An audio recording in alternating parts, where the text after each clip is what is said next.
en débattre pendant à peu près 45 minutes, peut-être un petit peu plus. Et après, on aura un temps d'échange libre pour des questions. Je ferai passer les micros dans la salle. Très bien. Merci, merci à tous nos intervenants. Est-ce que vous pensez que l'IA passe le test de Turing? Alors, qui veut prendre la première question? Allez, Mathieu. Peut-être petit rappel pour le test de Petit Turing. rappel sur le test de Turing. C'est un test qui a maintenant 70 ans, je pense. Enfin, la Turing qui pour savoir si une IA est intelligente ou pas, est-ce un humain pourrait reconnaître que c'est une IA? Je pense que je pense qu'elle passerait avec beaucoup de gens le test de Turing, ouais. Enfin, pour avoir utilisé ChatGPT tous les jours maintenant, bon, Naturellement, on pense qu'il y a quelqu'un. Donc, oui, je pense que ce n'est pas loin de ça. Après, si on a des experts et on commence à poser des questions sur des dates, il y a un côté temporel qui marche pas. Donc, je pense que c'est là-dessus que je poserai. Mais peut-être sans chiffres, ça passe le test de Turing. S'il y a des exceptions, peut-être que je dois changer ma réponse. Petit Igor, si tu veux combiner. Ouais, ma question, c'est pourquoi est-ce que tu poses la question? Parce qu'en fait, je pense qu'il y a ce sentiment en fait que le test de Turing est supposé être le test essentiel. Je pense que ce qu'on voit arriver, c'est vraiment l'attente. Et en fait, on se pose pas la question de savoir si scientifiquement, en fait, ça a vraiment en fait une sorte de réalité. Est-ce qu'on se dit, est-ce que c'est utilisable dans le fait, dans mon interaction avec ces outils? Est-ce que j'ai une vraie interaction? Est-ce que maintenant, je peux les utiliser pour faire des choses? Je pense que la réponse est absolument oui. Maintenant, pour le test de Turing, je pense que à chaque fois, on a des discussions un peu très intéressantes, mais qui ne sont pas forcément intéressantes pour le business. C'est pas. Oui, alors en question warm-up, c'est un peu dur. Mais je pense que le test de Turing ne doit pas être l'alpha et l'oméga de notre réflexion. On a vraiment des questions à se poser sur l'impact de ces IA génératives ChatGPT, sur vraiment nos systèmes de pensée collectif, sur l'impact sur notre créativité, la façon dont on pense, la façon dont on raisonne. Le test de Turing, je pense que c'est très subjectif. Si on est, par exemple, Blake Lemoine, ingénieur de Google, lui, quand il conversait avec son IA générative, il était persuadé d'être en face d'un être intelligent. Mais je pense qu'on prend un peu le risque de donner des attributs anthropomorphiques à ces IA. On parle, tu en parlais, d'auto-agents, agent GPT, etc. Pour l'instant, ils n'ont aucune agentivité. Il n'y a pas d'intentionnalité dans ces IA. Donc, il faut se garder, voilà, d'aller un peu trop loin et plutôt réfléchir à l'impact de ChatGPT sur la désinformation. Et même bien avant ChatGPT, on avait, on a de l'IA dans notre téléphone, sur les réseaux sociaux, qui ont amené beaucoup de fake news, beaucoup de mésinformations, désinformations. Donc, voilà, le test de Turing peut être intéressant, mais il ne faut pas que ça soit l'arbre qui cache la forêt. Alors, je vais essayer de donner une réponse un peu différente et très rapidement, mais si vous avez utilisé ChatGPT, vous lui posez une question, est-ce que tu peux passer le test de Turing? La première réponse est, en tant qu'IA générative, je ne peux pas passer le test de Turing. Donc, en fait, pas forcément le meilleur élève parce qu'il va se divulguer très rapidement.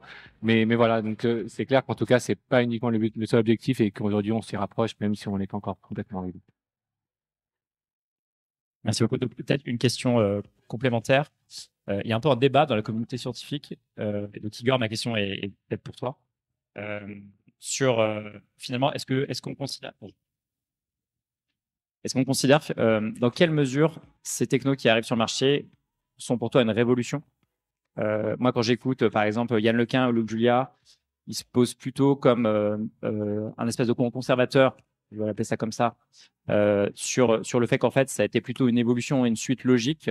Dans quelle mesure pour toi ces technos qui arrivent, ces larges langages modèles, ces IA génératives constituent une vraie révolution et une rupture par rapport aux évolutions scientifiques qu'il y a pu y avoir ces dernières années? Dans quelle mesure c'est juste une continuité et puis finalement ça va continuer à évoluer? C'est une super question.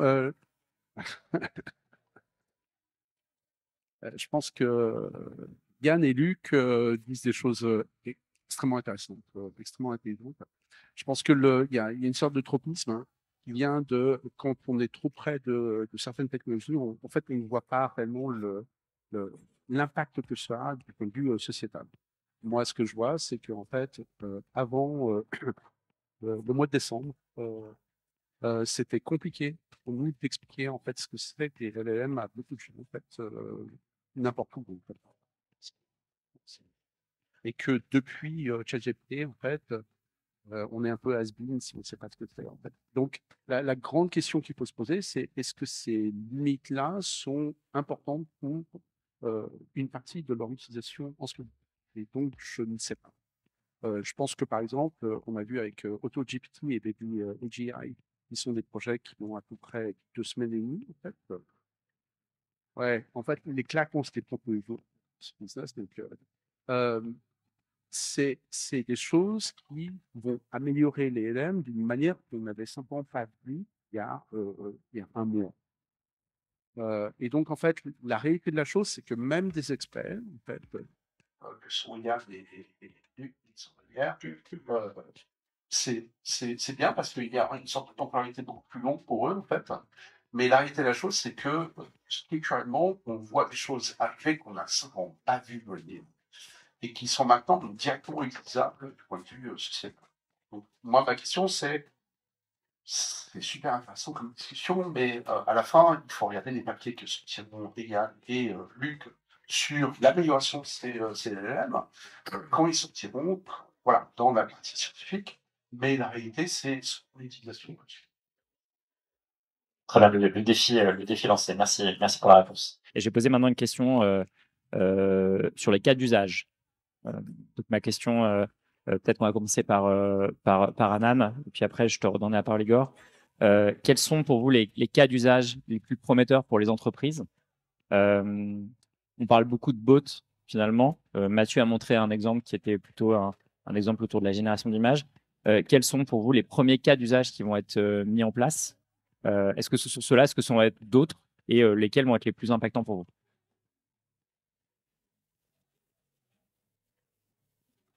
J'ai l'impression d'être autour d'un petit feu de camp avec le micro. C'est vrai que déjà, les bots, c'est le premier cas d'usage auquel on pense parce que ChatGPT est un bot, tout simplement. Donc, c'est le premier cas d'usage qui nous vient à l'esprit. Chez Artefact, on en a fait beaucoup depuis 2017 avec l'arrivée au début des Google Home et des Google Assistants. Donc, on a vraiment beaucoup joué avec ça. Et aujourd'hui, on voit en fait à quel point toutes nos frustrations de l'époque deviennent aujourd'hui possibles. Donc, évidemment que ça va être un cas d'usage très important pour l'industrie.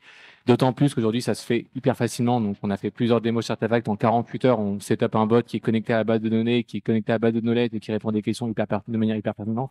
Donc, ça, c'est vraiment assez ouf. Et assez dingue de voir ça. Ensuite, il y a d'autres cas d'usage auxquels on pense pas. Donc, on a parlé avec Igor, là, donc de AutoGPT et Baby AI. Donc, en fait, de se dire demain que la création d'agents autonomes, donc pas forcément la question de conversation, mais la question de délégation de tâches. Donc, ça veut dire j'ai un problème. Ce problème-là, il se décompose en 10 tâches différentes et je laisse en fait une IA faire ça. À l'échelle de l'individu, par exemple, pour nous, au quotidien, c'est demain vous partez en vacances. Vous laissez une IA en fait gérer votre planning de vacances en disant il faut tu vas à Rome demain, il faut que tu ailles à la fontaine de Trévi, il faut que tu ailles voir le Colisée, qui va réserver vos billets, qui va récupérer des reviews des restaurants à côté pour vous proposer des restaurants et en fait vous avez juste à donner une bonne carte bleue et tout est parti. Donc vraiment là aussi on voit des cas d'usage bien plus intéressants qui vont pas justement que sur le chatbot. Et après d'un point de vue plutôt création d'images comme l'a montré Mathieu, on voit vraiment aussi tout ce qui est la partie content generation, que ce soit de l'image, de la vidéo. Je parlais ce matin de Gen 2. C'est juste fou. Aujourd'hui, vous prenez une vidéo, vous pouvez changer le background de manière dynamique.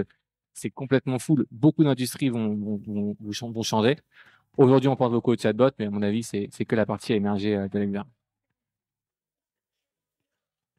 Je veux peut-être juste rebondir sur ce que tu disais sur la planification de vacances, etc. Je pense que une des révolutions dont on a peut-être un peu moins parlé, c'est GPT-X. Donc, c'est vraiment plugger les plugins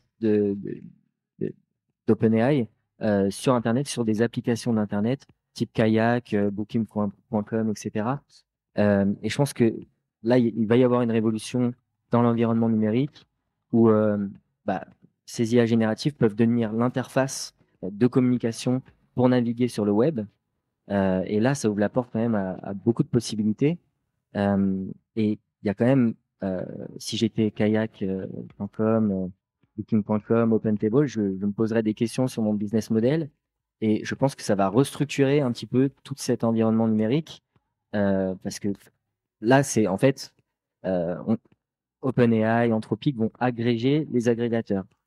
Ouais, je rebondis un peu sur ce que tu as dit. En fait, moi, ce que je vois, c'est des entreprises qui commencent à utiliser T3 en fait en interne, pas forcément pour le produit, mais en interne. C'est-à-dire qu'en fait, pour déléguer une partie des tâches dont on a parlé, moi, ce que je vois surtout, c'est un peu ce que disait Alan tout à l'heure, c'est une sorte de customization de toutes les données de l'entreprise. C'est-à-dire qu'en fait, on est en train de parler de réellement d'avoir des LM qui soient centrés sur l'entreprise, où en fait, une partie de l'entreprise sera réellement une partie de la valeur du LLM qui aurait été construite autour de ça.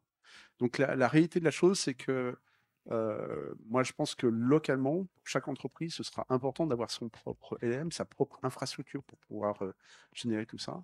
Et puis, il y a l'autre partie du puzzle, qui sont en fait les plaques tectoniques sur lesquelles on est. Moi, je pense qu'il y a des changements assez dramatiques en ce moment sur le search en particulier. On l'a vu avec Google et Microsoft. Et potentiellement une grande partie du business model de l'Internet en lui-même. Et donc, en fait, on commence à le voir réellement avec Reddit qui commence à faire payer ses données, ainsi que Elon Musk avec Twitter qui commence à faire payer ses données. Je pense qu'on commence à rentrer dans un nouveau modèle maintenant, où maintenant les gens comprennent que les données externes, mais maintenant, en fait, je pense que les entreprises vont quand même commencer à comprendre qu'au-delà des data lakes, tout ça, on commence à pouvoir maintenant utiliser correctement ces données en interne qui sont totalement non structurées. Et donc, la réalité de la chose, c'est que intrinsèquement, dans le futur, moi, je pense que la majorité des entreprises seront LLM-based, c'est-à-dire qu'en fait, elles auront ces outils-là pour pouvoir réellement générer de la valeur de leurs données en interne. Ouais, pour rebondir là-dessus aussi, effectivement, ce qu'on voit et ce qu'on pense, c'est qu'il va y avoir quand même une espèce de fusion d'une master données internes des entreprises qui vont être finalement créer une espèce de FAQ++, qui vont pouvoir être requêtés soit par du search, soit par ce qui était avant les agents augmentés, soit même par des FAQ, et que tout ça va fusionner avec des LLM par-dessus. Je te rejoins complètement sur le concept de mots-clés. Effectivement, l'industrie du web et de la data et l'indexation des moteurs notamment est basée sur un principe clair qui est celui du mot-clé. Aujourd'hui, en fait, on voit, il y a des papiers de recherche très intéressants de Spotify qui sont sortis là-dessus, qu'en fait, les requêtes vont être complètement différentes. On va être moins sur une requête précise, mais plutôt sur des requêtes larges. Du coup, effectivement, tous les gens qui ont acheté un mot-clé vont sur Internet vont devoir se poser des questions, savoir est-ce que demain j'achète un mot-clé ou plus de mots-clés ou un concept, effectivement. Les requêtes vont être moins sans doute précises en venant d'un point d'entrée, mais beaucoup plus large. Et effectivement, il faudra se poser des questions. Ce qui est aussi intéressant, et je pense qu'il va ouvrir des tas de questions dans l'univers de la publicité, qui est un des univers sur lequel travaille Artefact, c'est que aujourd'hui, on a été sur des systèmes cookie-based, sur des systèmes d'audience ciblés sur des personnes très précises. On se rend compte qu'avec tout ça, on va avoir une connaissance bien plus précise du contexte. Et nous, ce qu'on pense chez Artefact, c'est qu'il va y avoir une véritable évolution d'une publicité notamment qui était people-based vers sans doute qui va être beaucoup plus, sans doute protecteur aussi des données des individus, qui va être beaucoup plus context-based. À partir du moment où on comprend beaucoup mieux ce qu'il y a dans un site internet, on va aussi pouvoir faire des publicités beaucoup plus intéressantes. Et ça, c'est une évolution qu'on va probablement voir arriver sur les sites internet, sur l'intra-recherche et sur l'extra-recherche. Donc, c'est probablement quelque chose de très, très intéressant à suivre. Ça, on est convaincu aussi. Je vais vous poser une question sur l'organisation du travail. On voit aussi, donc là, la conviction là-dessus, c'est qu'en fait, effectivement, comme Anan l'a dit, ce qui m'a le plus interpellé, donc il y a des études qui sont sorties, effectivement, Goldman Sachs a sorti un papier. Juste avant, il y avait l'université de Pennsylvanie qui a sorti un papier avec des chercheurs d'OpenAI. Et en fait, ce qui est intéressant, c'est qu'effectivement, il y a des jobs qui vont, ce qu'ils appellent redundant, dans le langage policier anglais. Mais c'est surtout ce qui est très intéressant, c'est la masse de pourcentage de gens qui vont être impactés. Effectivement, on a quelques pourcentages de métiers qui pourraient disparaître, mais ça, finalement, toute rupture technologique, et ça a toujours été comme ça. Ce qui est très intéressant, c'est qu'il y a 80 à 90% des métiers qui sont impactés. Et donc, en fait, ça va concerner tout le monde. Et alors, Mathieu, je voulais que tu nous donnes un peu, parce que je sais que tu nous as donné un exemple, parce que bah, toi, tu as quasiment que des codeurs et des développeurs en interne. Tu m'as expliqué que vous-même, en interne, pour produire et développer, vous utilisez maintenant tous Copilot ou une version similaire. Ça a énormément boosté votre productivité. Tu posais des questions de savoir est-ce que tu allais recruter potentiellement moins de développeurs. Je trouve que c'est un concept très intéressant. Est-ce qu'on atteint une productivité décuplée qui va faire que... Alors, est-ce que les codes blancs au chômage, je ne sais pas, mais en tout cas, on va avoir une productivité probablement décuplée dans les prochaines années. Est-ce que tu veux nous commenter ça? Effectivement, comme je le disais avant, on réfléchit beaucoup sur notre avantage compétitif chez Photoroom, c'est qu'on est une entreprise, enfin Elliot, mon associé et moi, ça fait 8 ans qu'on fait de l'IA, et on se dit que c'est un de nos avantages compétitifs d'avoir l'IA dans notre ADN. Et donc on pousse tout le monde en interne pour utiliser plus d'outils génératifs. Et moi je pensais, donc on a poussé vite toute l'équipe tech à utiliser Copilot, qui aide à programmer. Et à être créatif sur ça. Donc, c'est intéressant, c'est que tout le monde utilise Copilot, mais bon, tous des experts, hein, les leaders mondiaux, Carpati, ils utilisent Copilot. Donc, c'est des bons exemples pour la créativité, mais aussi pour apprendre des choses. Donc, c'est vraiment, ça aide un humain à être plus créatif, mais même les plus créatifs deviennent encore plus créatifs avec l'IA. Et ce qui m'a surpris aussi récemment avec l'équipe sur la partie tech, c'est qu'ils utilisent à la fois ChatGPT pour le code et Copilot. Donc, il y a vraiment comment apprendre à utiliser ces nouveaux outils, les faire marcher ensemble. C'est des usages différents. Et toutes les équipes de Photoroom, que ce soit en marketing, en tech, en design, on utilise Midjourney et Photoroom. Donc, on utilise nos propres outils. Nos pubs Apple, elles sont faites avec Photoroom. Donc, il y a vraiment un changement du travail. Pour répondre à ta question sur est-ce qu'on va embaucher moins, nous, on est en forte croissance. Donc, on prévoit toujours de doubler d'ici la fin de l'année. On y prévoit on a une réflexion avec mon associé de comment est-ce qu'on arrive à une équipe de 100, 150 où il y a d'autres problèmes de management qui arrivent. Aujourd'hui, on est 40, pardon. Et comment est-ce il y avait ces nouvelles entreprises start-up comme nous, où est-ce qu'on peut avoir 1 milliard de revenus à 150? C'est-à-dire que c'est pas des trajectoires on est rentable aujourd'hui, très profitable. Et donc, c'est pas exclu. Donc, on va y avoir le software fait que chaque 2-3 ans, on peut avoir des équipes 2 fois plus petites qui font autant de revenus qu'avant. Et là, je pense qu'il y a une nouvelle révolution sur ça où des équipes petites, il y avait cette idée d'avoir quelqu'un tout seul qui fait une unicorne et ces idées de 100, 150 personnes qui peuvent faire des entreprises avec des revenus colossaux. Ouais. Je vais rebondir sur les petites équipes. En fait, non, on est à peu près une petite vingtaine à Lighton. Pour construire un LM, en fait, pour avoir toute cette partie-là des choses, c'est à peu près 7-8 personnes. En fait. Quand on se compare en fait au Google, aux autres GAFAM qui ont fait ce genre de choses, on doit être une des plus petites équipes qui ait pu arriver à ce niveau-là de capacité. En fait, à chaque fois, on entend des chiffres qui sont à peu près 10 fois plus grands pour arriver au même niveau de technicité. Donc, c'est l'histoire de petites équipes qui font la différence est absolument essentielle, en fait. Et pour être très clair, c'est déjà arrivé ici en France, avec Photoroom d'une certaine manière, mais même pour construire l'IM. C'est-à-dire qu'en fait, il y a toute cette notion comme quoi, en fait, on est un peu dépassé parce que ça vient des États-Unis, tout ça. Non, en fait, on a été capable, avec des gens qui sont d'ici, qui ne sont pas allés chez des GAFAM mais qui sont revenus, mais qui sont d'ici, avoir des gens qui faisaient leur doctorat et qui ont cassé la baraque de ce point de vue. Donc, on est réellement dans une sorte d'accélération où ces petites équipes, carrément, ont un effet totalement démesuré. Et donc, c'est un peu compliqué, en fait, dans un écosystème où il y a toujours un semblant comme quoi des plus grosses entreprises avec beaucoup de financement réellement peuvent changer les choses. La réalité de la chose, c'est que, en fait, pour nous en particulier, mais je pense que pour Photoroom, c'est similaire, il n'y a pas eu besoin d'avoir beaucoup de gens, beaucoup de financement pour arriver à ce genre de haute technicité. Ouais, je peux peut-être répondre à la question sur l'impact de l'IA sur l'emploi de façon macroéconomique. c'est une question qu'on s'est posée depuis plusieurs années, hein. C'est pas nouveau.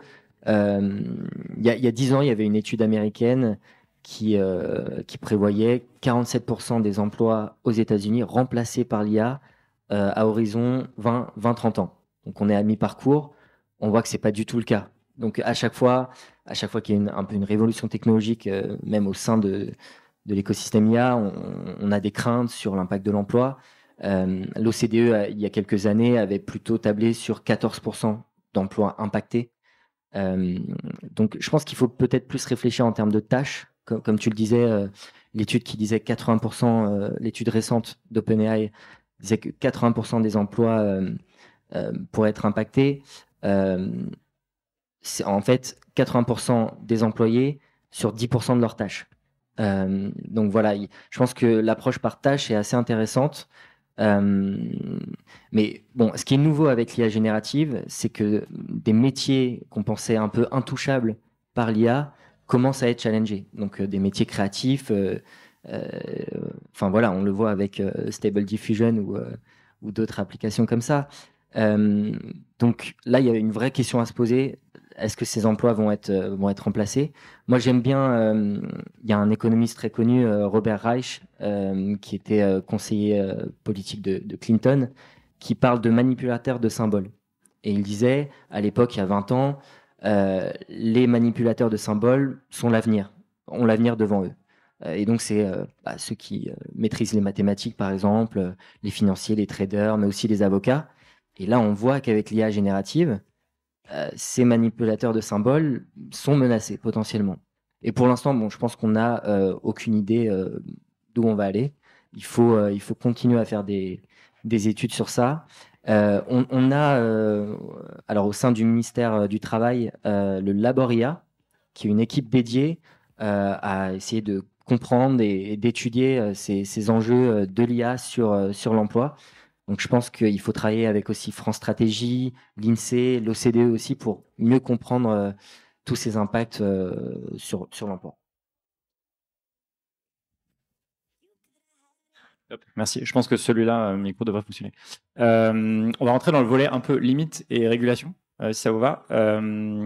Donc, première question, peut-être, Anan, est-ce que tu peux nous récapituler, s'il te plaît, pardon, les différentes limites de ce type de modèle? Et effectivement, on commence à comprendre un peu les différents champs de contraintes. Et après, du coup, ma question sera pour toi, Johan, c'est comment est-ce qu'on fait, compte tenu de ces différentes limites, pour, en tant que, je dirais, citoyen consommateur, mais aussi auprès des entreprises, comment est-ce qu'on fait au mieux pour protéger nos différentes entreprises et consommateurs face à ces différentes limites? Alors attends, ça marche. Ok, nickel. Donc première limite, en fait, on a déjà vu des limites qu'on a introduites tout à l'heure sur les tâches que peuvent faire ces modèles-là. Mais là, la question elle est vraiment plutôt orientée sur la propriété intellectuelle de ces modèles-là, également l'espèce de vide un peu juridique qu'on peut aussi constater actuellement. Aujourd'hui, on a trois typologies de modèles. On a les modèles qui sont comme ChatGPT, donc publics, dans lesquels tout ce que vous leur envoyez peut être utilisé à des fins commerciales de leur côté, à réentraîner leur modèle. Donc ça, pour le coup, c'est une vraie question. On a des modèles qui sont privés, mais sur lesquels il n'y a pas de propriété intellectuelle d'entreprise. Si vous utilisez, par exemple, l'API de GPT ou demain l'API de Google sur Palm ou sur Lambda. Donc ces API-là, c'est des modèles privés que vous pouvez requêter et utiliser aussi, mais là-dessus, la propriété intellectuelle n'est pas la vôtre. C'est juste que les données sont sécurisées, il n'y a pas de risque de perdre. Et puis après, derrière, il y a les modèles complètement open source que vous installez chez vous. Donc là, vraiment, il y a déjà un vrai changement ici. Et le deuxième aspect qu'il faut vraiment prendre en compte et la limite aussi qu'il faut intégrer, c'est qu'aujourd'hui, si vous regardez que ce soit Lambda, que ce soit GPT, que ce soit Palm, c'est des modèles qui sont pas français, qui sont pas européens, qui sont américains. Et donc, évidemment, ça pose des questions. Je pense que Yvan répondra beaucoup mieux que moi dessus, mais ça pose vraiment des vraies questions aussi de se dire comment on construit une stratégie numérique souveraine, une stratégie aussi numérique à ce niveau-là, parce que ça peut vraiment aussi poser problème. Moi, je suis content que je ne sois pas le seul à dire souveraineté, le mot souveraineté, qui n'est pas un gros mot, n'est-ce pas, Igor? Ouais, je pense, alors sur l'aspect régulation, je voudrais peut-être revenir sur la décision de la CNIL italienne qui avait. Ouais, je crois que ça bug un petit peu. La CNIL italienne qui avait interdit ChatGPT sur le sol italien. Alors, je ne sais pas si vous avez entendu cette info, c'est peut-être un scoop, mais la CNIL italienne a fait un revirement total sur sa décision. Pour l'instant, c'est publié seulement en italien sur son site, mais ça n'a pas du tout été relayé par aucun média alors que l'interdiction avait fait grand bruit. Et la CNIL italienne avait en fait demandé des comptes à OpenAI. Les avocats d'OpenAI ont bien planché sur la question. Je pense qu'il y a plusieurs niveaux de problématiques. Le premier, c'est au niveau de l'entraînement même des modèles. Donc, ces modèles qui scrapent tout l'Internet prennent aussi des données personnelles. Et donc ça, c'est un premier problème assez fort. Et vu le gigantisme et le nombre de paramètres, c'est quasiment impossible d'aller faire du triage et de repérer les données personnelles et de les anonymiser, ce qui était possible avec des systèmes d'IA précédents. Donc là, on a un premier gros problème. Et la CNIL italienne, alors, a peut-être été un peu convaincue par OpenAI, mais en tout cas semble considérer que via la notion d'intérêt légitime du RGPD, que vous connaissez peut-être, qui est une notion un peu floue, un peu fourre-tout, OpenAI pourrait prendre des données personnelles sans les consentements des gens pour entraîner son modèle. Donc là, on a une première réponse de la CNIL sur cet aspect-là. Je pense qu'il fera vraiment débat et il faudra des jurisprudences pour éclaircir tout ça. L'autre niveau de problématique, c'est au niveau de l'utilisation de ces modèles. Quand on utilise ChatGPT, via nos prompts, via nos requêtes utilisateurs, on peut fournir à OpenAI des informations aussi confidentielles, personnelles. Et sur ça, OpenAI semble se diriger vers une sorte d'opting out. Donc, en tout cas, de permettre aux gens, alors, dans un premier temps, déjà de faire qu'OpenAI soit très clair sur l'utilisation de toutes ces données personnelles. Donc, vraiment qu'il y ait un disclaimer en disant on utilise vos données personnelles qui soit beaucoup plus clair. Et peut-être une sorte de droit de retrait où voilà, les gens pourraient récupérer leurs données personnelles et demander un effacement de tout ça à OpenAI. La méthode n'est pas du tout claire. Je pense qu'en pratique, ça peut être très compliqué. Et l'autre problème, et là, c'est sur les limites de ces modèles, c'est au niveau des hallucinations de ces modèles, de ces LLM. On sait que tous ces modèles donnent juste des réponses fausses parfois. Et ça peut être dramatique dans le cas où on fait une requête sur une personne publique, par exemple. On demande à ChatGPT, parle-moi d'un tel. ChatGPT va faire une hallucination, inventer une fake news sur cette personne, et ça peut avoir des effets dévastateurs pour la vie personnelle là, de cette personne en question. Il y a déjà eu un cas. Et là, encore une fois, OpenAI a mis en avant quelques solutions et que la CNIL italienne semble avoir accepté. Donc il y a un revirement en tout cas de la position de la CNIL italienne sur ces questions, mais je pense que le débat est loin d'être fini. Petite question sur est-ce que vous avez travaillé sur la notion de propriété intellectuelle? Donc tu as évoqué la protection des données consommateurs, tu as évoqué le travail sur les initiations. Est-ce que ça fait partie des choses que vous allez regarder aussi? Je fais référence, tu sais, au procès qu'il y a en ce moment avec la banque de données Getty-Image, Stable Diffusion. Il y a des grosses questions légitimes sur effectivement est-ce qu'on a le droit d'aspirer tout Internet pour former des modèles et les réutiliser après. Oui, entièrement d'accord.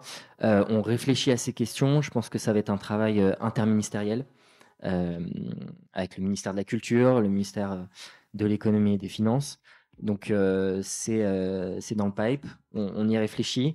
Je pense que sur le droit d'auteur, c'est une question clé sur l'entraînement des modèles. Et il y a des opportunités, en fait. Et là, l'open source peut être intéressante. De créer des bases de données, des datasets qui soient beaucoup plus clean, en tout cas qui se basent sur des données libres de droits d'auteur. Donc en fait, il y a vraiment un travail à faire et je pense que c'est un axe que la France devrait prendre sur la construction de bases de données saines, non toxiques et qui respectent le droit d'auteur. Donc je pense que l'État français va pousser aussi dans ce sens.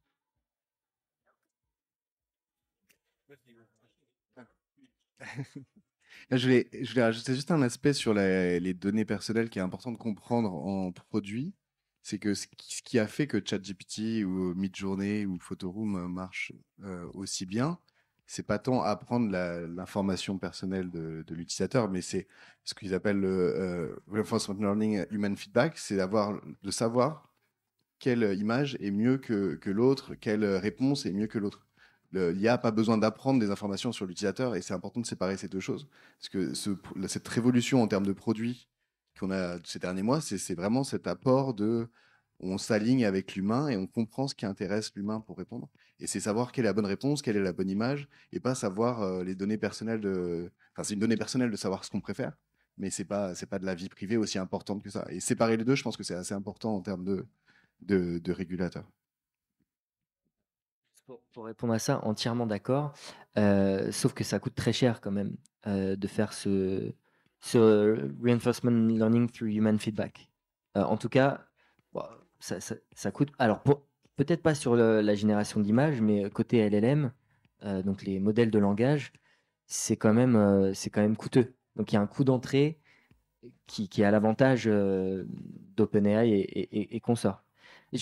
Mais c'est pas, je suis entièrement d'accord sur le fait que c'est utile, mais, mais ça ne permet pas de répondre à tous les biais. Et comme le disait Anand dans son exemple, où on demande à ChatGPT les 10 sites de torrent pour télécharger des films illégaux, en un prompt, on fait du reverse psychology, alors qu'il y a eu du reinforcement learning through human feedback avant.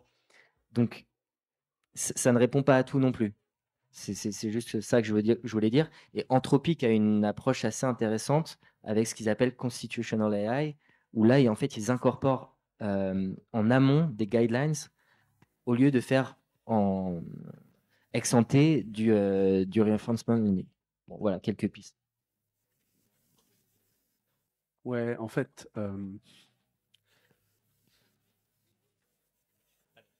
non, c'est pas ça. En fait, moi, je posais une question plus simple, en fait. Où est l'argent? Je vais être très clair, en fait. Tu peux pas faire du constitutional AI. Tu peux pas faire un alignement. Tu peux pas faire toutes ces choses-là tant que tu n'as pas déjà une capacité de le faire localement. Et deuxièmement, qu'il y ait un écosystème de gens qui savent faire ce genre de choses ici. La problématique que j'entends depuis tout à l'heure, c'est OpenAI ou Anthropic, tout ça. C'est bien, sauf que en fait, il n'y a absolument rien du tout pour pouvoir gérer toutes ces problématiques. Les trois problématiques dont tu viens de parler sont des problèmes de technique, essentiellement, qui sont absolument importantes du point de vue sociétal, qu'il faut savoir résoudre, mais on ne peut pas les résoudre tant qu'on n'a pas des ingénieurs, un écosystème ici pour pouvoir les résoudre. Alors, peut-être qu'ils prennent ça un peu à la légère aux États-Unis pour des raisons historiques ou que ce soit, mais je pense que la problématique que j'entends, moi, c'est on va empêcher les Américains d'essayer de venir ici avec la CNIL italienne ou des choses comme ça. Mais la réalité de la chose, c'est que l'envers de ce décor, c'est qu'il n'y a absolument rien en ce moment donc, pour pouvoir aborder ces sujets de façon correcte et avec les capacités de le faire. Comme tu l'as dit tout à l'heure, l'entraînement de ces modèles-là, c'est plusieurs mois sur des milliers de GPU. On n'a simplement pas la capacité en ce moment à Janzé pour pouvoir faire ce genre de choses sur des modèles de ce type-là. Il n'y a que Leonardo et peut-être Lumigi, et encore, c'est parce qu'ils ont du AMD, donc on n'est pas réellement sûr. Mais la réalité de la chose, c'est que on est absolument totalement dépassé. Donc, moi, j'entends oh, j'ai besoin d'avoir ça sociétalement parce que c'est super important. Mais la réalité de la chose, c'est qu'on ne peut pas changer les choses si on n'a pas les gens ici. Ouais, à mon avis, donc je pense que ce débat de souveraineté, il pourrait nous faire la prochaine matinale. Je vous réinvite si vous voulez. Je voudrais juste peut-être un tout petit éclaircissement de votre part sur ce débat des GPU. Alors nous, on est partenaire de Google, on est partenaire de Microsoft. Donc on a accès à ces API qui tournent sur ces fameux GPU. On a l'impression que même Microsoft et Google, notamment pour ne pas citer, sont très précautionneux, notamment sur l'usage de ces GPU. Pour donner quelques exemples, il y a des consignes sur les gens chez Microsoft en interne pour ne pas utiliser les accès de façon un peu open bar. C'est-à-dire qu'ils restreignent eux-mêmes les accès de leurs propres collaborateurs. Google a ouvert un certain nombre d'accès dont on fait partie, on est très content à ces API, mais c'est très limité. Donc en fait, on est en train de se dire que même si Google et Facebook eux-mêmes restreignent l'accès à ces GPU, voilà, il y a sans doute un énorme bottleneck là-dessus. Donc, on a beaucoup parlé des problèmes des microprocesseurs il y a quelques mois de ça, avec un vrai sujet sur finalement qui a eu un impact sur notamment des constructions, des chaînes de montage de voitures qui ont été en retard et d'autres équipements électriques. Voilà, la question c'est est-ce qu'on va avoir le même problème que ce qu'on a eu qu'on a encore sur les microprocesseurs, sur les GPU? Est-ce qu'il va y avoir une nouvelle guerre qui démarre sur les GPU, qui va être une guerre très importante, hein, parce qu'on sait qu'on a besoin de ces outils à la fois pour entraîner les modèles, mais aussi pour l'inférence, qui est un vrai sujet. Voilà, peut-être question pour toi, Johan, et après, voilà, je laisserai la parole aux autres là-dessus. Ça sera quasiment l'avant-dernière question. Voilà, je vais être sûr qu'on garde du temps pour que les gens qui nous écoutent puissent poser des questions. Voilà, c'est une question facile, hein. Répondez rapidement, vous ne prenez pas trop la tête. Alors, sans se prendre la tête, c'est un vrai enjeu. Et pour l'instant, on a un monopole d'NVIDIA. Je crois qu'on sera tous d'accord sur ce constat. Donc, qui dit monopole dit contrôle sur les prix. On voit la nouvelle génération de GPU. Donc, on avait les A100, maintenant on a les H100. Le prix semble avoir fortement augmenté. C'est par définition une ressource limitée, hein, les cartes graphiques, les GPU. Donc on a des risques un peu d'engorgement, enfin d'accès à une ressource rare. Et il faut savoir que, alors certes, en effet, Jean Zay n'est pas au niveau de ce que fait un OpenAI ou un Anthropic. Jean Zay, c'est 3000 GPU hébergés dans le supercalculateur. OpenAI, c'est 10 000. Elon Musk vient de faire l'acquisition de 10 000 aussi GPU pour entraîner son concurrent à OpenAI. Donc on est sur des ordres de grandeur qui dépassent un petit peu le niveau à échelle européenne. Et malheureusement, on n'a pas d'acteurs européens qui peuvent aller faire une concurrence à Nvidia. On avait Graphcore, qui est une entreprise anglaise qui développait ses GPU, qui est maintenant en forte difficulté et les GPU sont simplement pas à la hauteur. Donc à part Graphcore, qui était quand même une licorne assez prometteuse et qui maintenant s'effondre un petit peu, ça va être très compliqué. On peut essayer de réorienter des acteurs historiques, ST Microelectronics, mais c'est pas leur cœur métier, donc ça paraît une bataille très difficile à mener. Il y a vraiment effectivement une limite donc nous on travaille avec Google sur les serveurs, mais il y a une limite de quand on utilise les meilleurs perfs, on veut les meilleurs GPU, il y a un problème d'accès en fait. On se bat avec, on a tellement de croissance, Midjourney a tellement de croissance et en fait on se bat pour les mêmes GPU. Et en fait, il y a une telle adoption, en termes de comportement, il y a une révolution d'usage. Et le software croît de nature beaucoup plus vite que ce que le hardware peut faire. Donc, il y a un problème et ça limite la croissance, ça limite notre croissance de notre côté, ça limite la croissance de plein d'entreprises, OpenAI, Midjourney et Photoron. Ouais, alors nous, à Lighton, on a commencé comme un producteur de hardware. Donc, on avait déjà un peu vu le problème en 2016. On a été créé à peu près en même temps que Graphcore, qui eux sont allés beaucoup plus loin parce qu'en fait ils étaient uniquement en électronique. Nous on développait une technologie photonique, tout ça. Nous on a répondu à la négative pour l'utilisation de notre technologie à hauteur des investissements qui avaient été faits aux alentours de 3 millions pour pouvoir répondre à la question de l'entraînement de ces grands modèles avec notre technologie. Donc c'est avec 3 millions. 3 millions, c'est-à-dire en fait on est simplement en dehors des clous du point de vue investissement pour rentrer dans des technologies un peu différentes, pour pouvoir entraîner, voire même servir ces modèles-là. Donc pour moi, pour Lighton, ça a été assez clair qu'on ne pouvait pas continuer en France ou en Europe sur ce genre de technologie pour pouvoir essayer d'attraper ces histoires de LLM. Ce que je vois surtout, c'est que même si NVIDIA a un temps d'avance, et en fait, le motto que j'ai toujours, c'est de ne jamais être en compétition avec des gens qui sont extrêmement intelligents et qui ont beaucoup d'argent, ce qui est le cas de NVIDIA. Parce qu'en fait, ils ont amélioré leurs produits depuis 2016 de façon dramatique. C'est-à-dire qu'en fait, si vous regardez la tech qui est en dessous, c'est absolument, mais c'est merveilleux. En fait. Tout ça parce que le CEO est assez tech lui-même depuis le début de l'entreprise. AMD sort des chips en ce moment qui sont pas mauvaises du tout. Elles sont mises à Lumiji sur le supercalculateur finlandais en ce moment. On sait qu'elles ont des perfs qui sont pas mauvaises par rapport à ce qu'on peut voir à NVIDIA. Et donc, il y a peut-être une sorte d'entrouve, de chose qui va s'entrouvrir un peu sur ce genre de choses, mais définitivement, il y a en ce moment une grande... il y a des gens dans certaines des entreprises qui sont un peu concurrentes de nous, tout ça, dont le job de tous les jours, c'est de trouver du compute dans le monde entier pour pouvoir faire ces calculs-là. C'est-à-dire en fait, c'est un job à temps plein de trouver en fait des milliers de GPU pour faire certains de ces calculs d'entraînement de modèles sur plusieurs mois. On est à ce niveau-là en fait de demande et simplement après pour qu'il y ait ces GPU qui soient utilisés pour faire de l'inférence pour la partie économique, parce qu'il y a la partie entraînement, mais il y a la partie économique de la chose.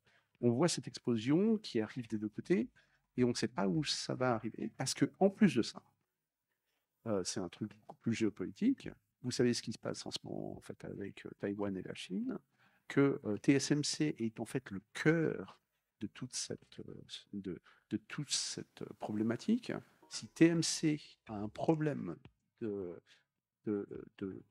simplement marcher dans le futur, même ces usines en Arizona ne pourront pas sortir assez de composants pour les GPU dans le futur pour NVIDIA ou pour AMD. Donc on est dans une problématique pas forcément américaine avec des producteurs tels que NVIDIA et AMD, on est dans un problème plutôt géopolitique assez majeur sur la possibilité que TSMC puisse sortir des chips pour pouvoir abreuver ce nouveau marché qui est en totale explosion. Je vais juste compléter pour laisser la deuxième partie. Donc voilà, donc je pense que effectivement ça va probablement être l'élément limitant, je pense, pour l'usage et l'adoption massive de ces modèles. Je te laisse compléter, Anan, sur ce que tu voulais. J'en profite pour avoir le micro. La dernière question que je vous poserai, et après je laisserai circuler le micro, ça sera sur l'évolution de ces différents modèles. On voit, donc Anan l'a présenté ce matin, il y a à la fois finalement tous les acteurs, que ce soit les GAFA ou autres, qui se positionnent sur ces sujets. Il y a aussi une explosion de l'open source. On voit qu'il va y avoir un peu probablement l'existence la coexistence, je dirais, de ces deux approches. Voilà, comment est-ce que vous projetez dans le futur, à la fois en termes d'évolution de ces modèles, mais aussi de l'adoption massive par la société et la tech. Voilà. Et peut-être du coup, Alan, je te laisse compléter la partie d'avant et puis du coup répondre aussi à cette question. Pour le coup, en plus, ça fait vraiment le lien. C'est vrai qu'aujourd'hui, on voit vraiment un bottleneck sur la partie GPU et c'est là aussi où on voit aujourd'hui l'émergence de modèles beaucoup plus efficients. C'est là aussi où il y a un truc intéressant à craquer. On est tous des êtres humains, on n'a pas été entraînés sur des millions de GPU. Pourtant, on sait tous parler correctement et on fait des phrases grammaticalement correctes. Ça veut vraiment dire aussi qu'il y a une quête de l'efficience à faire. Un enfant commence à parler au bout de 2 ans et son vocabulaire, c'est 2000 mots. Donc, c'est là aussi où il faut se dire qu'aujourd'hui, il y a potentiellement aussi un autre combat à mener qui n'est pas celui de la performance, mais de l'efficience et sur lequel l'Europe aussi a peut-être une énorme carte à jouer et c'est vraiment intéressant. Donc, ça, c'est vraiment déjà une première tendance. Et la deuxième tendance, c'est vraiment, comme l'a dit Vincent, c'est sur l'open source. Donc, on a vu l'explosion de tous ces projets-là. Et là, le vrai enjeu pour les entreprises aujourd'hui et pour vous, c'est comment je l'intègre dans mon entreprise. C'est comment, en fait, j'intègre toutes ces technos dans un workflow et pas forcément les meilleurs technos, mais au moins ces technos-là. Et là, on va avoir des vraies questions de propriété intellectuelle, on l'a évoqué, aussi de se dire le business model, on en a parlé tout à l'heure avec le search. Demain, vous êtes une entreprise où tout votre SEO, tout votre search va complètement être bouleversé si tous les clients posent des questions à OpenAI via votre plugin. Donc, il y a des vraies réflexions à prendre en compte et pas simplement les combats qu'on voit dans la presse au quotidien. Voilà. Sur la chaîne de valeur et comment on se positionne, je pense qu'il y a effectivement le fermé et l'open source. Je pense que des chances qu'on a à Paris, c'est que la plupart des employés de GameFace qui est la plus grande communauté d'AI sur l'open source, et à Paris. Donc c'est vraiment c'est vraiment là où Paris est un hub de l'IA en Europe. Je pense que c'est le meilleur et peut-être derrière San Francisco globalement, mais dans le monde, c'est vraiment un hub sérieux. On a des talents incroyables, donc il y a vraiment de quoi construire autour de cette communauté et il faut en tirer parti. Nous, on construit donc en chaîne de valeur, nous, on construit sur l'open source, c'est-à-dire qu'on est sur le détourage, c'est notre propre tech, sur la génération d'images, sur la génération de pixels. On a fait, alors c'est entre le fine-tuning et les propres modèles, parce que en fait, en 2-3 heures, c'est plutôt en dizaines de milliers d'euros de réentraîner, il faut tout le temps réentraîner, et c'est notre propre loss, nos propres algorithmes. Mais il y a ces modèles open source sur lesquels nous on construit, et ça nous permet de construire sur Stable Diffusion, ça nous permet d'accélérer notre développement et d'aller beaucoup plus vite. Donc c'est mieux, pour Photoroom, on a notre communauté qui nous donne du feedback et on construit la dernière partie sur une niche. Donc c'est comme ça, il y a les modèles fondationnels, open source, il y a sur la partie open, et après il y a des niches. Niche, nous, c'est 500 millions d'utilisateurs potentiels, mais sur laquelle on va développer notre propre IP. Et Stable Diffusion ne peut absolument pas faire ce que nous on fait. C'est deux autres entraînements. Et après, il y a comment on l'utilise, comment on le déploie dans la société. Mais donc, et en fonction des verticales, je pense qu'il y aura différentes valeurs qui sera capturées. Alors, nous, à Lighton, on considère qu'on a fait beaucoup de choses pour créer ces modèles-là, mais en fait, on n'est pas marié à ce genre de modèle de business. Nous, ce qu'on voit, en fait, c'est une complexité qui vient maintenant, à partir du moment où les entreprises utilisent CLM. Et en fait, on s'aperçoit qu'il y a beaucoup de données, en fait, qui sont à réutiliser pour l'entraînement futur de leur propre modèle. Et donc, on peut utiliser très bien soit les modèles qu'on a déjà entraînés. On peut même entraîner des modèles pour vous, et c'est moins cher qu'1 million. En fait, si vous me parlez, on peut faire un deal, mais on peut faire pour moins d'1 million, beaucoup moins d'1 million, des modèles qui sont extrêmement performants et qui sont intéressants.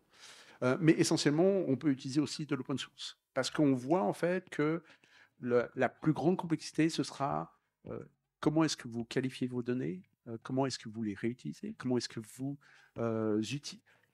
faites en sorte que ces LM deviennent un moteur chez vous, en fait. Deviennent un moteur pas simplement pour les process internes, mais aussi pour vos produits.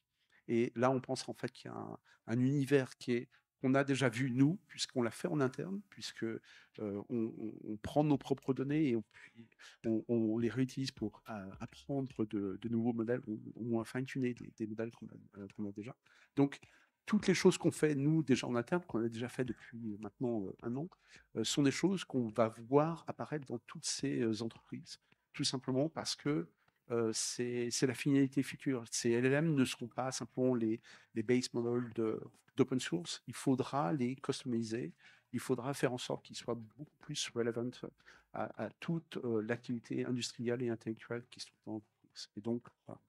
Je pense qu'une partie de la grande utilisation de CLM, ce sera maintenant de faire en sorte qu'ils soient beaucoup plus près de chez vous. Et je pense qu'il y a toute une industrie à faire autour de ça. Yoann, tu veux conclure sur l'évolution? Je synthétiserai après, mais si tu veux dire un petit mot sur l'évolution.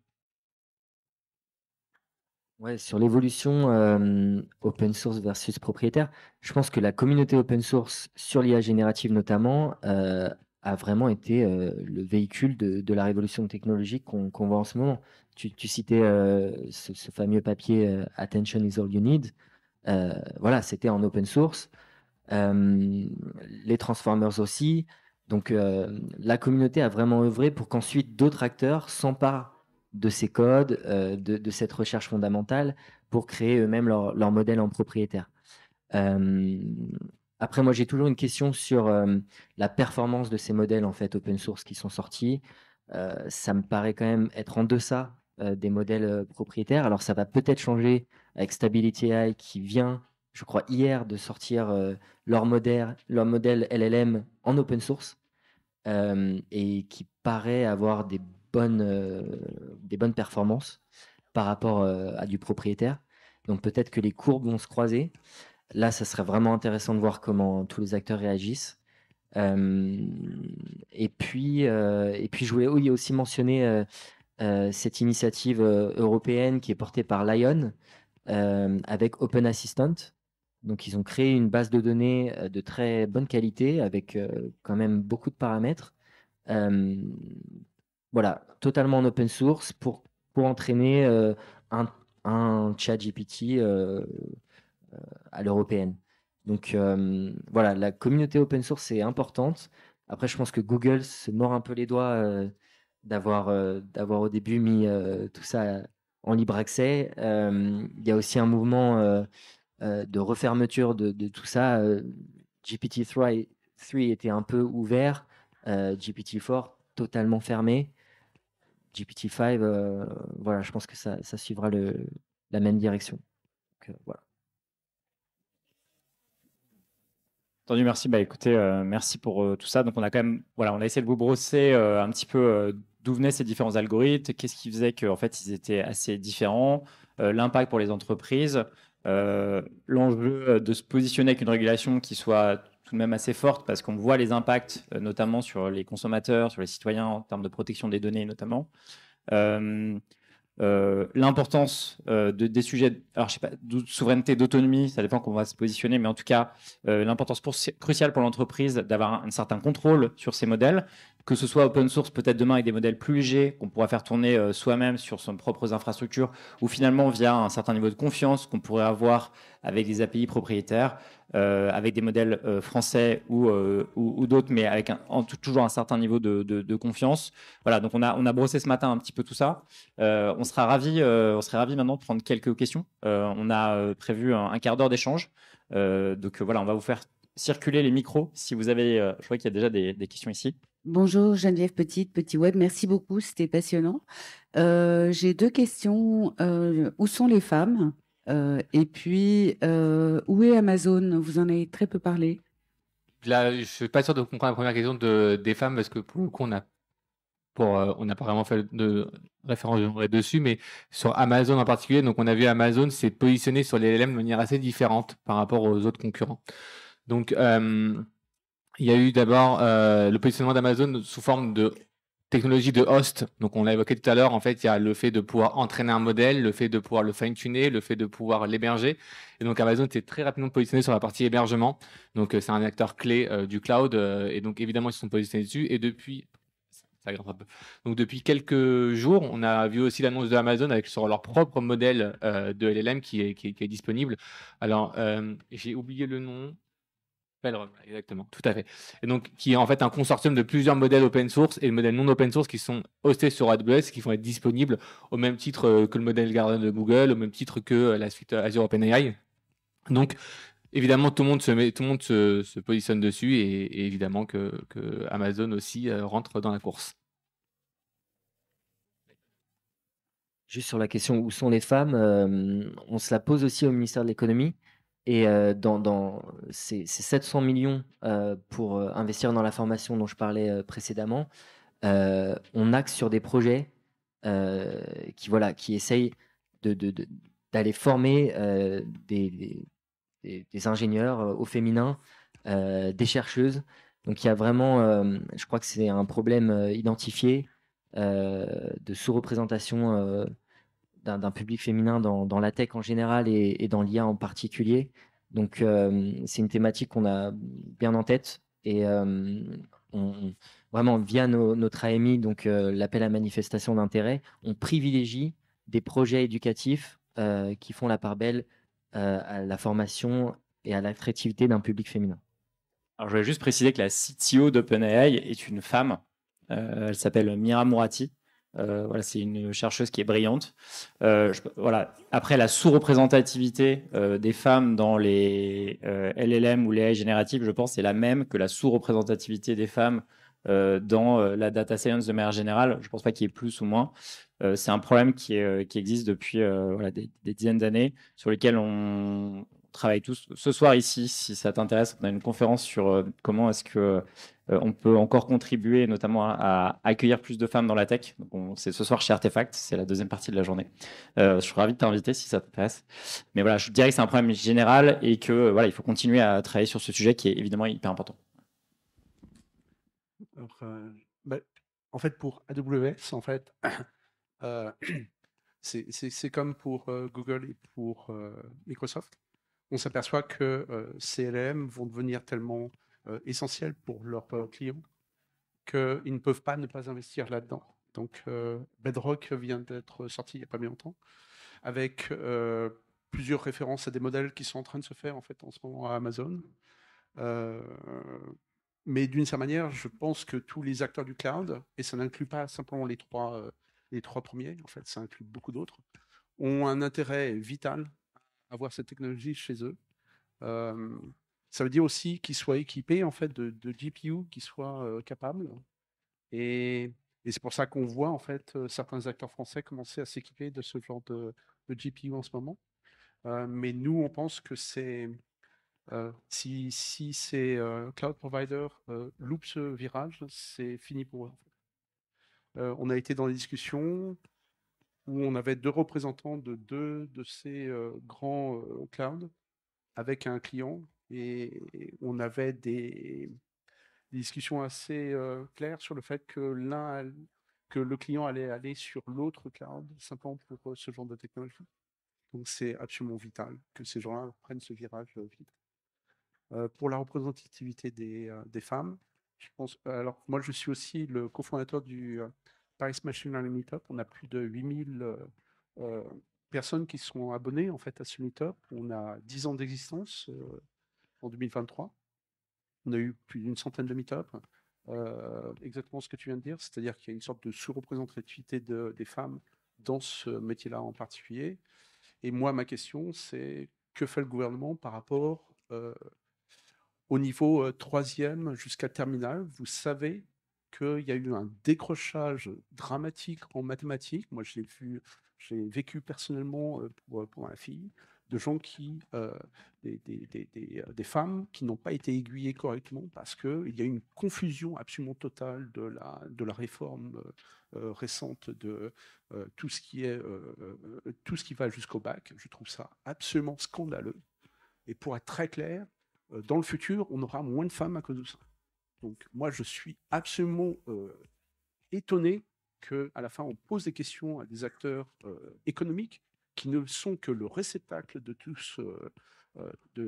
cette partie de l'éducation, alors qu'en fait, l'éducation ne fait pas son boulot pour faire en sorte qu'il y ait plus de femmes qui soient en prépa. Ah oui, bah. Je vais vous proposer de prendre plusieurs questions d'un coup pour être sûr que tout le monde puisse poser la question. Donc, est-ce que ça, voilà, je veux bien que tu fasses circuler le micro et on va prendre les questions.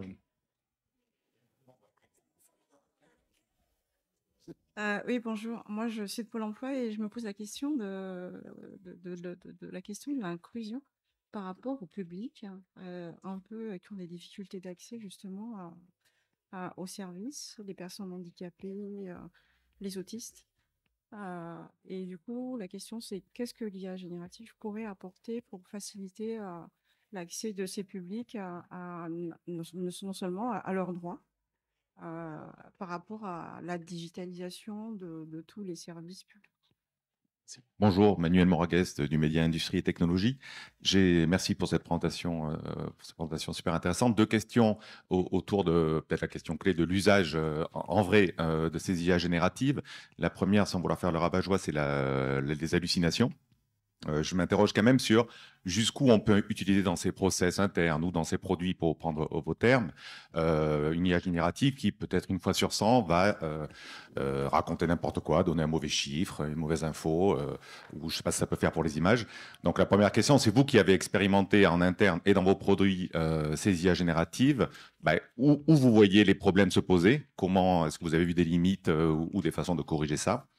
Et la deuxième, qui est connexe, avec tous ces outils, enfin toutes ces applications ou l'intégration des GPT-like dans des outils, des applis connectés au web ou à des bases de données, c'est le même cas d'usage. On est, semble-t-il, il y a des papiers intéressants là-dessus, sensible à des attaques par injection de prompts, c'est-à-dire typiquement un prompt sur une page web qui va être lu ou un mail envoyé un assistant. Donc, il semblerait qu'il y ait des nouvelles questions de cybersécurité. François se résume à ça, assez nouvelles et prégnantes. Là aussi, en quoi c'est une limite ou en tout cas, en quoi vous les adressez? Voilà. Merci. Donc, ma question, c'est quelles sont les actions concrètes que vous prévoyez mettre en place à votre niveau? Mais bon, c'est pas pour vous la question, hein, c'est pour les trois. Pour tous, en vrai. Parce qu'en fait, la question, c'est quelles actions pouvez-vous mettre en place, quelles actions peuvent les entreprises, donc les adopteurs, les fournisseurs, les GAFA inclus, pour prévoir l'impact environnemental que ça peut avoir. Bonjour, Isabelle Bonnard.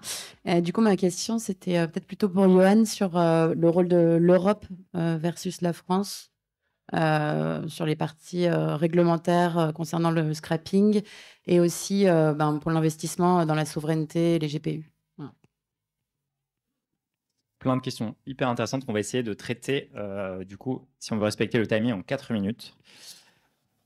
Donc, on vous réinvitera parce que je pense que ça ne suffisait pas. Alors, première question sur, donc il y avait la question sur l'inclusion. Igor, si tu veux bien la prendre, et comment est-ce que l'IA générative peut aider l'inclusion?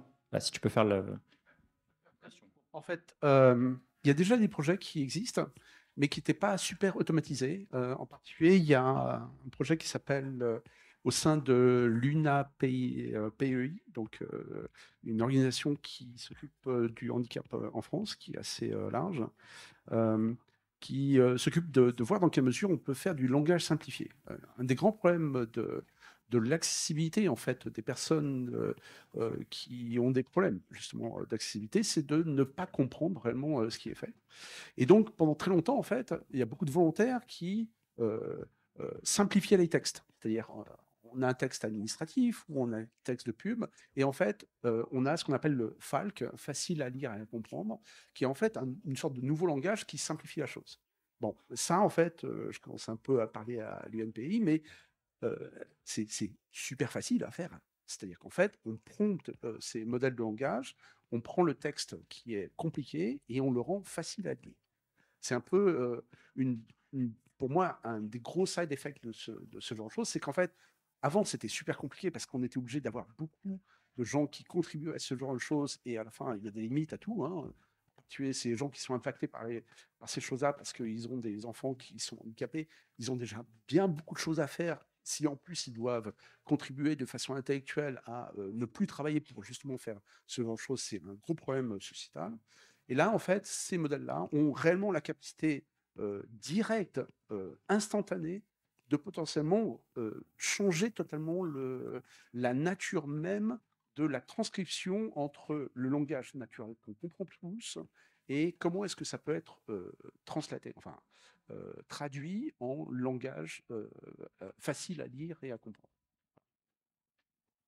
Merci Igor. Alors, je peux aussi préciser que j'ai présenté hier un cas qu'on a fait avec Code Phoenix sur l'usage de ChatGPT pour aider les prisonniers, les personnes en reconversion et en réinsertion à écrire leur lettre de motivation. Ça, je pense, c'est un bon exemple aussi qu'on a utilisé et qui est en test aujourd'hui, qui va bien marcher. Pardon? Oui. Ouais. C'était l'exemple que donnait Igor. Ouais, tout à fait. La deuxième question, c'était alors les deux questions qui étaient sur les limites des initiations et finalement comment est-ce qu'on peut faire confiance à ces technologies, même avec 1% d'erreur. On sait que dans des cas très critiques, 1% c'est énorme. Je pense au secteur de la santé ou même de la finance où en fait on ne peut pas se permettre d'avoir 1% d'erreur. Et je veux bien que tu répondes aussi, Anan, aussi à la question sur comment est-ce qu'on protège des infrastructures et de ces risques qui ont été évoqués sur la cybersécurité et le prompt. Merci Anne. Alors, je vais démarrer par la première question sur les hallucinations. Donc, premier point important, c'est qu'on voit que ces hallucinations diminuent dans le temps. Donc, au plus les modèles sont performants, au moins on a d'hallucinations. Évidemment, bien sûr, le but est d'arriver à 0. La conviction qu'on a sur Vague dessus, c'est que la réponse ne va pas venir des modèles, simplement. Parce que même un humain peut faire des hallucinations. Et donc, on ne va pas demander aux humains d'être plus intelligents, on va juste essayer de prendre ça comme une contrainte et du coup d'intégrer cette contrainte dans l'entreprise. Comment on l'intègre? On peut l'intégrer de plusieurs manières. La première manière, c'est au niveau du prompt, donc c'est le mot magique, le prompt, c'est comment on peut cadrer un peu les IA à travers le prompt en leur disant, par exemple, quand tu ne sais pas, tu ne réponds pas. Quand ça sort de ton champ de compétences, tu ne réponds pas. Quand tu donnes une réponse, tu vérifies d'abord sur le web que ta réponse est bonne et qu'il y a au moins 3 sources qui donnent cette réponse-là. Donc, on peut cadrer les IA à ce niveau-là. Le deuxième relais qu'on a, ça va être un relais, ce qu'on appelait les agents tout à l'heure. Donc, aujourd'hui, ces modèles-là, ils sont un petit peu autonomes. Alors, certains les sont connectés à Internet, mais d'autres pourront être connectés à plein de endpoints différents. Donc, si par exemple, demain, vous demandez à ces IA-là d'être connectés à des bases très fiables sur la donnée et de vérifier dans ces bases-là en amont l'information avant de la donner, bien là, par exemple, vous allez pouvoir répondre correctement à la question. Si demain, on sait que, par exemple, les modèles génératifs sont très mauvais en maths, alors c'est pas à cause de l'éducation nationale pour le coup là, Igor, c'est simplement qu'ils sont mauvais en maths, on voit aussi qu'en fait, on pourrait très bien leur dire, dès qu'il y a une opération mathématique, tu ne la fais pas toi, tu la confies à WordFrame Alpha, par exemple, pour pouvoir la faire. Et donc là, on envoie la requête, on récupère la réponse et on est rassuré sur ça.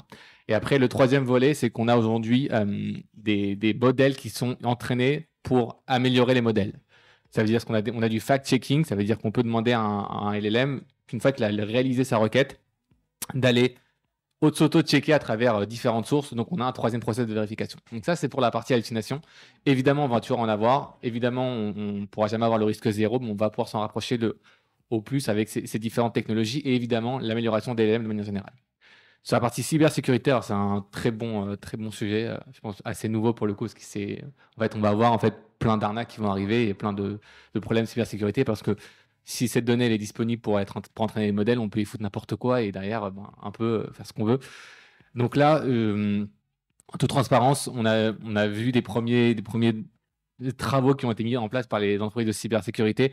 Je pense que ça renforce la conviction que ça va être important de contrôler sa data. C'est ça vraiment le point que moi j'en retiens personnellement, c'est qu'on ne peut pas contrôler ce qu'il y a sur Internet, par contre on peut contrôler avec quoi on nourrit notre modèle. Donc on parlait tout à l'heure de propriété intellectuelle, mais on parle aussi un peu de sécurité de l'entreprise.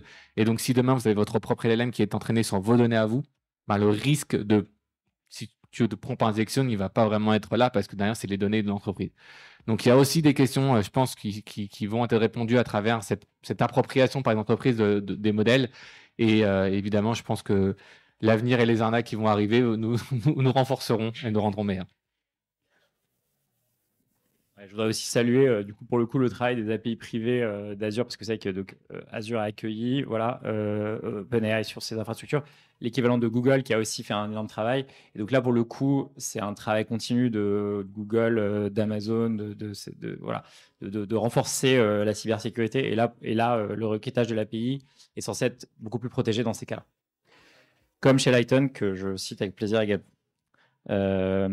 Et alors, les deux dernières questions, je vais te les poser, Johan, si tu veux bien. Donc, la première, c'est comment est-ce qu'on fait pour avoir plus d'infrastructures? Donc, en fait, ça rejoint un peu le débat qu'on avait tout à l'heure, mais on comprend qu'en fait, il va falloir supporter plus de modèles, qui vont avoir plus de requêtes, qui vont être mis sur des endpoints avec une logique d'inférence qui va être très, très sollicitée sur l'induction, notamment. Comment est-ce qu'on fait pour avoir plus de modèles? Quelles sont les pistes aujourd'hui? Et la deuxième question, on terminera là-dessus, c'est la question sur le rôle de l'Europe versus la France. Qu'est-ce qui finalement est plutôt du domaine de la régulation européenne? Qu'est-ce qui doit être une adaptation de la régulation pour la France? Et voilà, c'est deux questions que je me permets de te poser pour conclure ce débat. Merci beaucoup. Ouais, deux dernières questions un peu pointues en fin de débat. Sur les infrastructures, je crois que j'en ai déjà parlé. On a des projets européens et puis ça, en fait, je vais répondre aux deux questions à la fois. Je pense que c'est au niveau de l'Europe que les choses doivent se passer. Alors, au niveau de la régulation et au niveau de l'investissement dans les infrastructures. Donc, niveau national, on a Janzay, mais on a des prêts exascale européens qui ont été financés par EuroHPC, qui est une joint venture de la Commission européenne. L'Union européenne continue de financer des supercalculateurs au niveau exascale. Donc ça va permettre... Alors, il y a 2 avantages. Le premier, c'est que ce sont des communs numériques, en fait. Donc c'est vraiment des supercalculateurs à disposition des entreprises, par exemple de Lighton, mais d'autres, qui peuvent aller entraîner leur modèle, j'ai envie de dire, gratuitement. En tout cas, alors, à moindre coût que si. Il y a une contrepartie. Bien sûr. Mais les GPU sont gratuits. Ah bah si, là, on peut pas dire le contraire. Bah, merci. J'ai eu un oui. Mhm.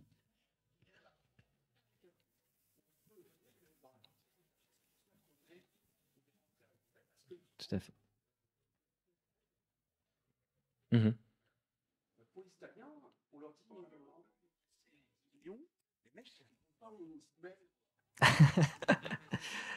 Je les ai relancés, t'inquiète pas. C'est en cours de discussion. Il y a quand même des appels à projets, même chez les Italiens. Il faut naviguer dans cette administration, dans cette paperasse administrative parfois voilà, de l'Union européenne pour répondre aux appels à projets et pouvoir avoir des capacités de calcul qui sont quand même mises à disposition. Donc c'est quand même un commun numérique. On se retrouve avec des phénomènes de rapidité qui sont sans communauté avec ce qu'on a déjà vu dans le passé.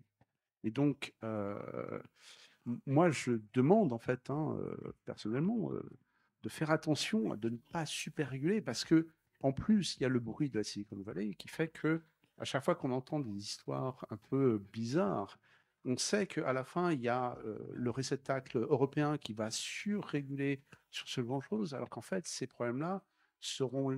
Enfin, cette régulation anéantira une grande partie de la capacité européenne de riposte par rapport à ces enjeux économiques qui sont développés aux États-Unis. Donc, il faut bien prendre conscience de la capacité pour nous de répondre techniquement et éventuellement business-wise sur ce genre de choses, en ne surrégulant pas des choses qui ont une capacité d'exploser, d'arriver chez nous extrêmement rapidement par rapport au processus de loi, en fait. Le message est passé. Merci Igor. Bah écoutez, ça conclut la matinale. Je remercie déjà tous les participants. Je pense qu'on peut les applaudir. Voilà. Vraiment. Voilà. J'espère que vous vous rendez compte de la chance qu'on a eu de les avoir. Ça fait partie, je pense, aujourd'hui des meilleurs experts sur le sujet. Voilà, donc merci Mathieu, Johan, Igor, Anand de vous être prêtés au jeu ce matin. Merci à tous. Je vous souhaite une bonne fin de matinée et à très vite.